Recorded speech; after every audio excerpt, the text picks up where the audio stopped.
Guys આજે ધનતેરસ છે.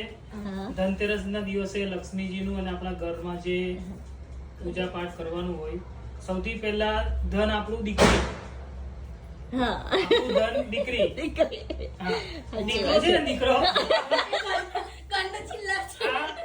આ પૈસા ઉડાવવા માટે, આ પૈસા બચાવવા માટે લક્ષ્મી કહેવાય. અને આ ચિલ્લર છે, અમારું ચિલ્લર.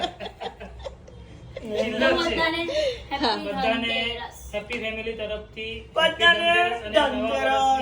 એડવાન્સમાં શુભકામનાઓ.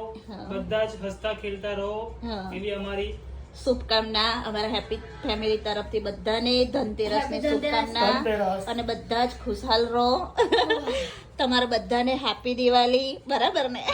એડવાન્સમાં હેપી દિવાળી. આ મારા ઘરનું ધન જો વગડતું ને જડતું ને બધું જ. તારે હું આનાથી વધારે શું જોઈએ ગાઈસ? બરાબર ને? તને આજ મળશે. આજે આપણા સાઈડ કે કમ્પ્લીટ થયા પાછા. હા, આજે અમારા સાઈડ કે જો ધનતેરસ ના દિવસે સાઈડ કે અમારા કમ્પ્લીટ થઈ ગયા ગાઈસ. જો એક અમારા છે ને